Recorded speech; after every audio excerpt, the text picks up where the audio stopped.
Hey guys, I am Big and Scary. I'm bringing you another StarCraft 2 replay from Team Echo, this time featuring in our bottom left-hand side Echo's Clockwork, our orange Zerg, and in the top right we have Ortron, our yellow Terran. Both players are out of Team Echo. This is a best-of-3 tourney. This is round 2.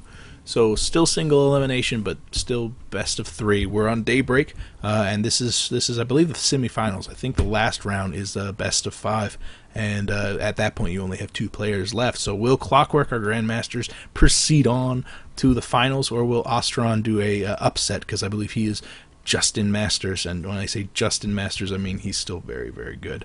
And you guys know the skill difference between Masters and Grandmasters is very slight, so I'm not discounting Ortron's ability to take Clockwork to the House of Pain, especially with the massive buffs that Terran have recently received in Heart of the Swarm. The metagame is totally brand new, and Clockwork is going to have to deal with that. He's going to have to deal with those Hellion drops. He's going to have to deal with Widow Mines and all sorts of weird pressure. I haven't seen Widow Mines lately.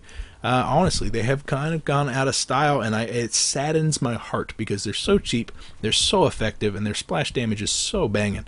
I really want to see them mixed back in, just in moderation this time, because I think we went overboard. I think we got kind of sick of it, just like eating way too much candy. And I think 1 or 2, just the equal amounts, Widow Mine and Siege Tanks, would be a freaking awesome unit composition. Fingers crossed, guys. Make it happen. Ortron is definitely making it happen, saving up quite a lot of money. He's going to be going down a CC first. Should have thrown down that barracks a long time ago if indeed he's going for it, but no, I think it's going to be a CC first. Hatch first coming out of Clockwork at that 15 supply mark. There goes the command center from Ortron. Still no spawning pool, but still not enough money, so expect to see that in just a couple of seconds from Clockwork. And that CC first build is very cool. It's very ballsy. It's going to allow him to get out 1 or 2 extra SCVs as long as there's not some sort of massive rush coming out of Clockwork. And Ortron has not scouted the main base of Clockwork at all. He is getting that barracks down, but it's going to be massively delayed because of that CC build. So it's going to, in a couple minutes, we're going to see a very interesting decision from Ortron. Where does he position that command center? He's got it up on the high ground right now, and it's part of the wall off, so no real detriment there. But it's going to be a massive waste of resources if he can't reposition it down on the natural side of things. But because his barracks was so delayed, he's not going to have as many Marines as you would normally expect to secure that natural. So it'll be interesting, and this is how he's actually going to adjust for that. He's sending out a SCV right now, and in fact, Clockwork is sending out his own drone. So we have that delayed worker scouting, and what that worker is basically used for is you go into the natural, you go into the main, and you get surrounded by Zerglings and die. And if that happens, then you don't reposition your command center down on the low ground if you see a massive influx of Zerglings, because you know that pressure is forthcoming, and you know that in order to deal with it, you're going to need to have a complete wall off back at home.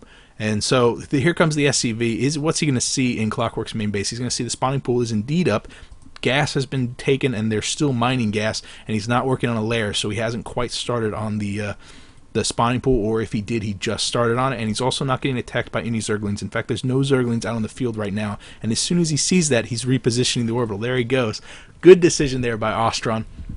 Repositioning his orbital as soon as he sees that that aggression is not going to be coming in and is not going to be doing a lot of damage to him. So he knows he can secure this natural. He knows that even though he's got a single barracks out on the field, 2 Marines is all he's got out on the field right now. He knows that he's going to have enough time to complete this factory, to complete the Hellions, and defend back home, especially with the bunker being very defensively positioned, kind of in that cubby hole with the unbuildable plates right by it. So ultimately a fantastic read by Ortron. This is totally the correct decision for him, because Clockwork is going to be rebounding farther and farther away as far as the economy is concerned. And if Ortron doesn't keep up, he's going to get really far behind. And that's something that he cannot afford. Speed has started, and immediately the drones were pulled. Look at that Zero Vespine. I love that play. This is why he's in Grandmasters, because the timing is so tight on everything. It hasn't started on Lair Tech at all, which tells me he is thinking about being aggressive. It could be the 10 Zerglings that were on the production tab a couple seconds ago, but it could be that he wants to take his 3rd. He is moving that drone up to the top left side, yes. So he's going to be taking a 3rd, and then he'll be grabbing gas once he gets that nice and saturated. But what's he going to be dealing with? Ortron has a starport being constructed with a tech lab right beside it, and a reactor for the factory. So he's going to be dealing with a lot of Hellions, a lot of aggression, a lot of map control taken from him, which is something that no Zerg likes to happen. and this is how he's going to be dealing with it. A lot of Zerglings coming out, getting a nice surround on the Hellion. It goes down pretty much immediately without a single one of those Zerglings taken down, and we can just see the resources lost tab showing you how much that actually hurts whenever it's a tight game like this. The Zerglings, they don't care about that bunker. They don't care about the Hellions. All they want is SCVs, but the SCV is nicely positioned by the bunker. No! Ostron decides to go and get them to work on the mineral field instead, allowing a complete surround on that bunker. The Hellions have gone down, forcing the retreat of all those SCVs back to home, pulling a lot of SCVs. But what's this? The reactor factory popping out 2 Hellions, allowing them to push forward and take down all the Zerglings, and now only 4 Zerglings remain for Clockwork. Clockwork taking out quite a lot of workers, 7 workers killed total, just showing you how much 8 workers, wow. That's a lot, especially with the 40 over 30 harvesters, and even more importantly, this stunts Ostron's ability to be aggressive and punish Clockwork for taking that third. This is totally what Clockwork wanted. He's going to be feeling so comfortable with that third, and really all Ostron has to fall back on is this Banshee coming out of the starport. The Hellion's really not going to be super effective at pushing out and dealing damage to all 3 of these different bases because Clockwork has a massive economy right now. He's going to be able to produce crap ton of roaches once this roach warren gets up, but also Zerglings right now. So really the map control has been taken from Ostron, which is something he was going to be counting on, and he's going to have to push out and do quite a lot of damage with this Banshee to make it worthwhile. Ultimately, I would have, the typical unit composition are those medevacs, but this might be the latest patch where the Hellions actually take up quite a lot of extra room whenever they're in battle Hellion mode. So maybe this is Ostron trying out a new sort of build. He is going to get 2 queens kind of awkwardly positioned far afield, and with not a lot of Zerglings, no Zerglings actually currently being on the field for Clockwork, there's not much he can do to prevent all this creep from being taken out, but those 2 queens do manage to escape unscathed. So ultimately a net win for Ostron, just taking care of some of that creep, but not really the economic damage that Ostron needs to do to stay in this game, because he is on 2 base and Clockwork's on 3, and Clockwork's economy is booming. 1,700 mineral income, 400, almost 500 gas, because he's tapped all 3 of those guys. He's got a Spire on the way, roaches already on the field, and those roaches are going to chew apart all those Hellions, and so it's really going to come down to those Banshees to do a lot of damage. And Cloak has not been researched, which is just as well, because with the them being scouted so early, the spore crawlers are already on this field. They have detection. They got static detection for days.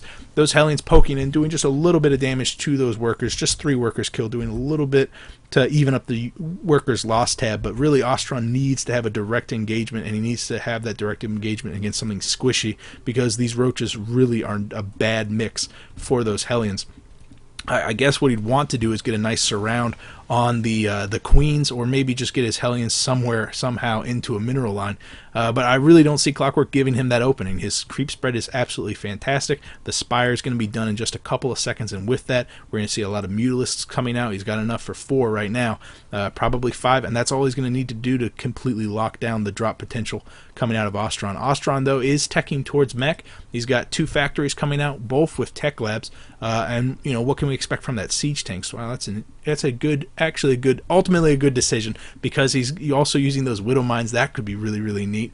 And yeah, so an even number of Widow Mines with siege tanks is a very, very cool build, and I'm really hoping that it's going to be very effective. However, it's very weak against anti-air.